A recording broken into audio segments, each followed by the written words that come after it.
I am Ernest Bessig, Executive Director of the American Civil Liberties Union of Northern California. On behalf of that organization, we are going to show you a film you may already have seen. It was called Operation Abolition and was a film spliced together from television newsreel footage subpoenaed by the House Committee on Un-American Activities following their visit to San Francisco in May 1960. The final film, produced and sold by Washington, D.C. Film Company, has been made part of its official record by the committee.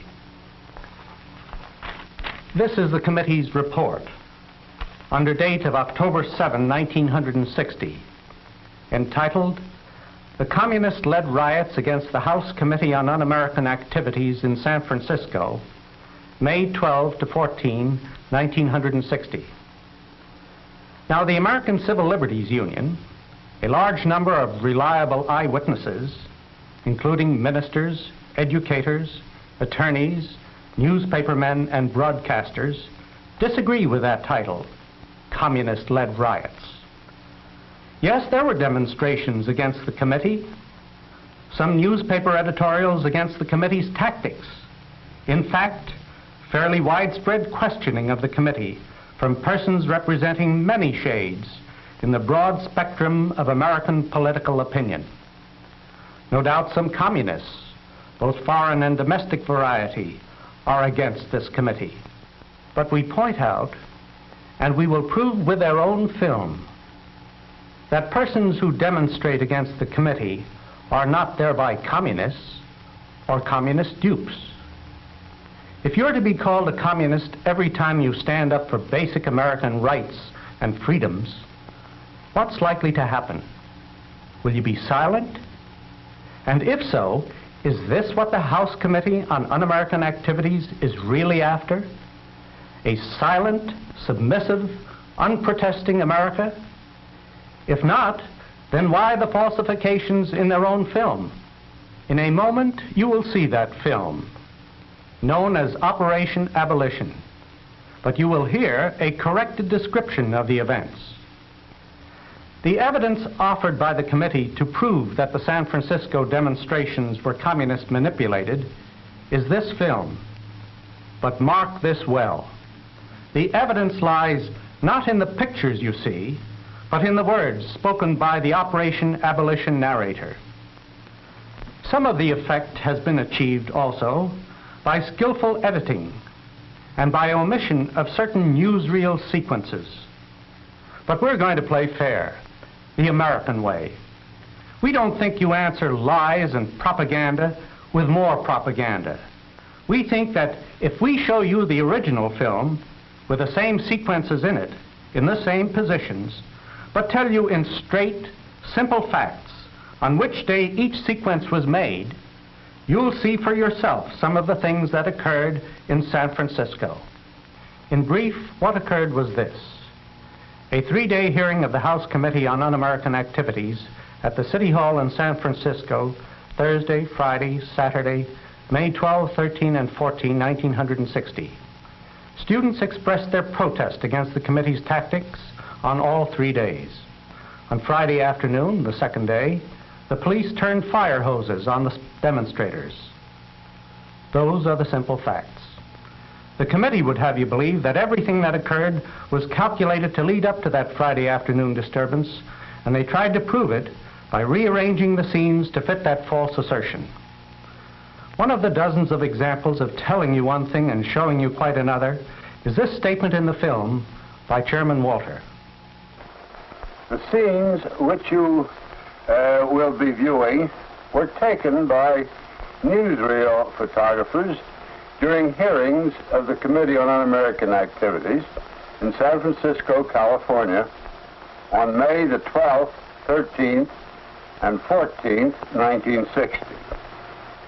During the next few minutes, you will see revealed the long-time classic communist tactic in which a relatively few well-trained, hardcore communist agents are able to incite and use non-communist sympathizers to perform the dirty work of the Communist Party.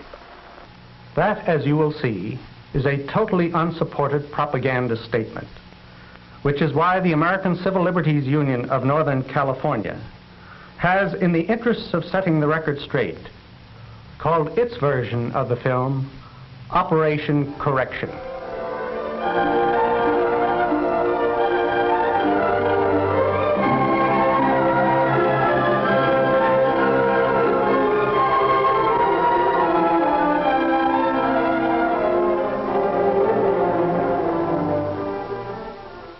These films were made outside the San Francisco City Hall on Thursday, the day before the police hosing.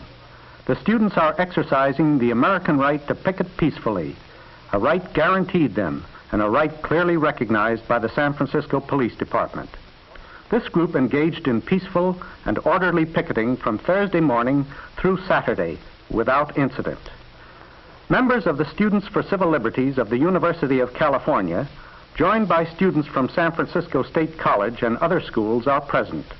None of the organizers of this group is either a known or alleged communist. The Operation Abolition narration states that these students were activated by trained agitators and propagandists months before the scheduled hearings. A neat trick, considering that the hearings were announced only 16 days in advance. Here we have Congressman Willis giving a reporter the committee's explanation of why the hearings were being held. With respect to the general operation of the communist conspiracy, wherever it may lead. It's a mandate. That law has been on the books for probably over 20 years.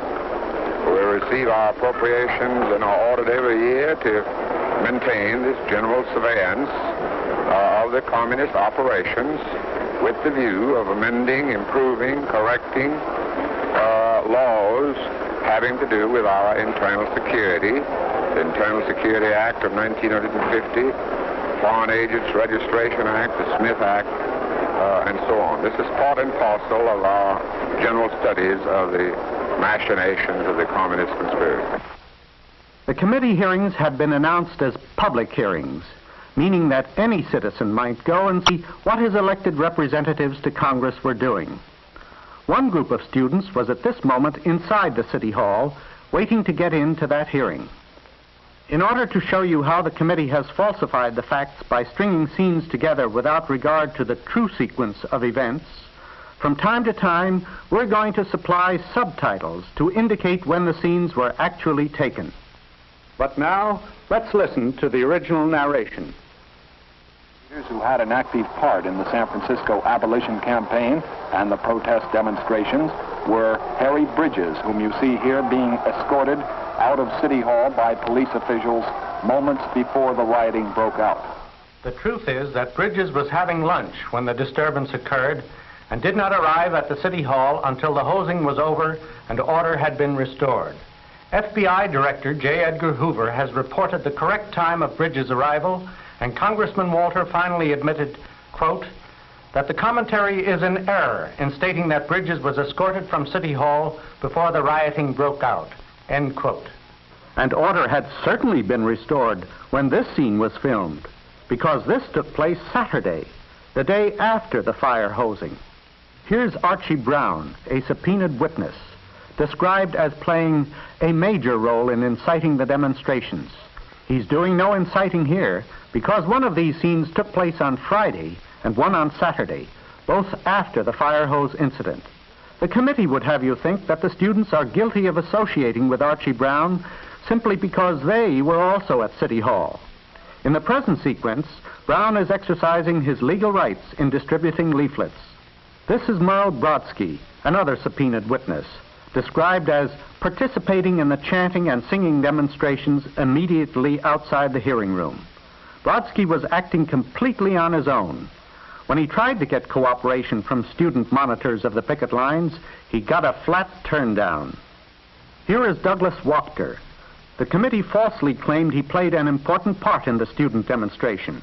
The fact is, Douglas Wachter was forced to attend as a subpoenaed witness.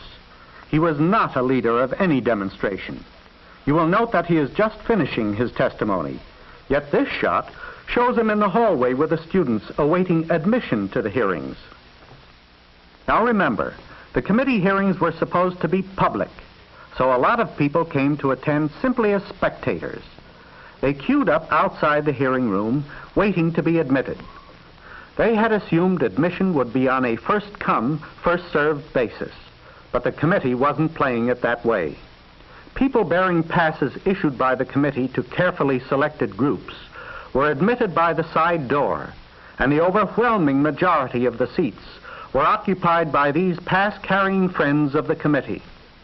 On the first morning, they did admit about 75 people from the general public, but this was the most ever. The committee's narrator says, quote, "The committee issued 100 passes." What he does not say is that on most passes it said, admit 3, 4, 5, or 6. It was this policy of stacking the committee hearing with friends of the committee which produced a deep sense of indignation and frustration in the students who had waited outside the door so long. Here's Archie Brown again. The original film cast him in the role of villain, and Brown is giving a good performance. Like the committee, he is reaching for newspaper headlines. In this sequence, Brown is being evicted from the hearings on Thursday morning. To build up the effect, this has been falsely coupled with these shots of the eviction of a student on Friday morning. And also Merle Brodsky on Friday.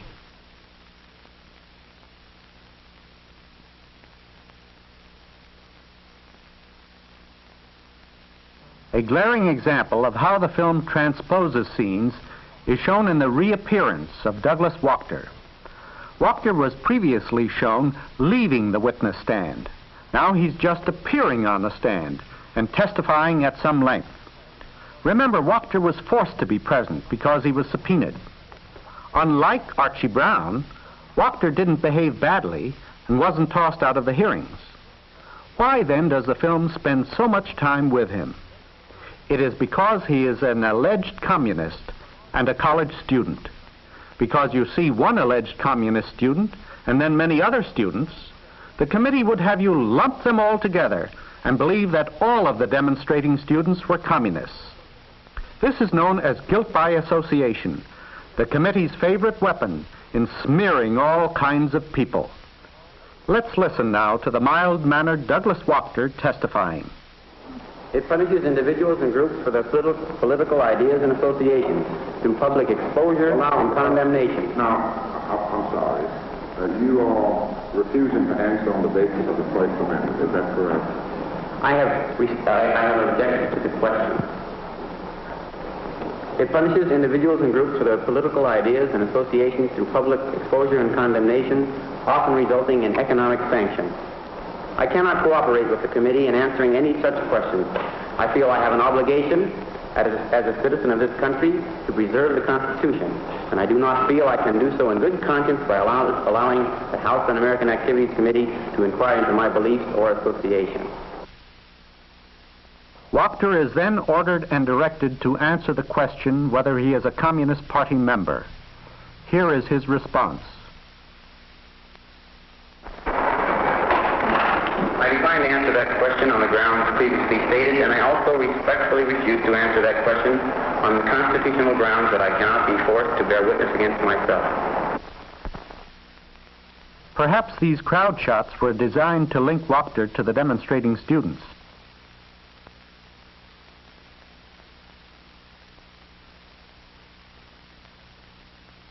At noon on Thursday, a mass rally was sponsored by the Students for Civil Liberties at Union Square, about a mile away from the City Hall. A minister and 2 California assemblymen addressed this rally and denounced the House Committee on Un-American Activities as a threat to civil liberties. After the rally, the students marched back to the City Hall and began to picket outside the building under the direction of monitors wearing armbands. They carried signs critical of the committee.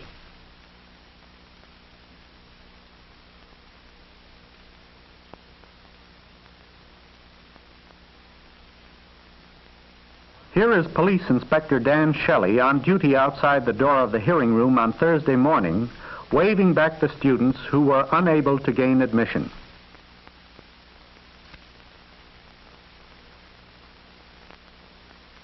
At the close of the Thursday morning session, and mainly while the committee was recessed, a group of subpoenaed witnesses engaged in a demonstration inside the hearing room. They chanted, "Open the door." This was followed by the singing of the Star-Spangled Banner and the reciting of the Pledge of Allegiance to the flag, and then repeated chanting of, "Open the door." The connection between these subpoenaed witnesses and the students protesting the committee is never made clear. The subpoenaed witnesses, the stars of this show, didn't picket with the students, and the students were extremely careful to have nothing to do with the witnesses.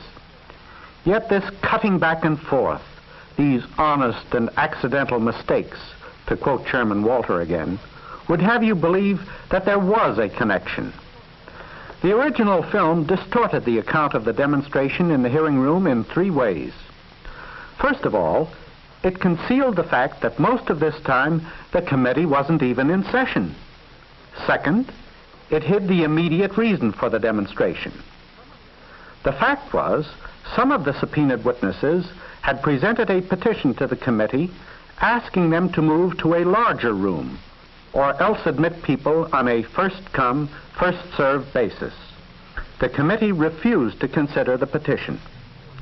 And third, students were justifiably angry over the seating policy, the fact that almost all of the seats were filled by people carrying the committee's white cards. Now remember, this demonstration occurred at the close of the Thursday morning session, and mainly while the committee was recessed. Although the way the film is pieced together, you'd think it happened Friday, just before the police hosing. It just wasn't that way at all. Now let's listen to the demonstration.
What bankrupt kind of people you bring before this committee? Is that what you're afraid of? I'd like to know, what are you afraid of?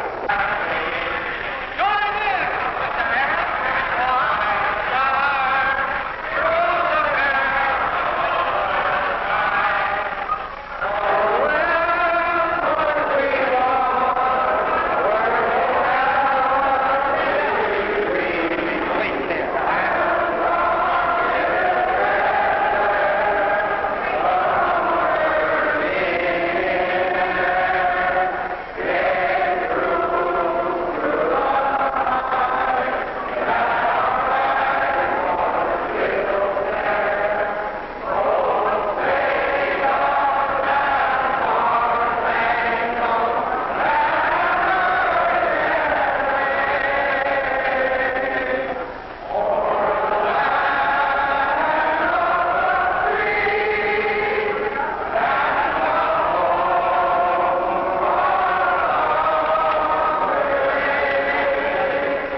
Bear in mind that the committee is not now in session, and this demonstration, however noisy, is in no way interfering with the taking of testimony.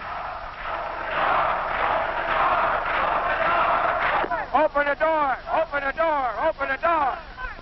Open the doors! What are you afraid of? Open the doors! Here comes the goose squad! This is Americanism! Watch this Americanism in action!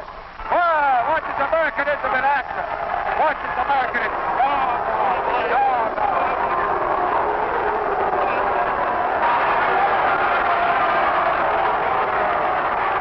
Finally, after the 7 subpoenaed witnesses had been allowed to put on their disorderly act for the benefit of the TV cameramen and the newspapers, they were removed from the hearing room by police officers. They could have been removed much sooner, since police were on duty throughout the hearings. But it served the committee's purpose to allow the demonstration to be prolonged.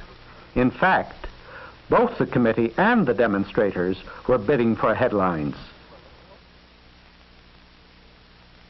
Chairman Willis opens Thursday afternoon's hearing session with a request for order. That these hearings have been conducted in a dignified fashion. The only earthly reason why the people, the door is not open, is this. In no courtroom in America are people allowed on the side aisle unless they order it. In no picture show or other public function are people allowed in the side aisle without being ordered. That is the only reason why this thing has been brought about. We were very patient this morning. We will continue to be patient but firm and decisive.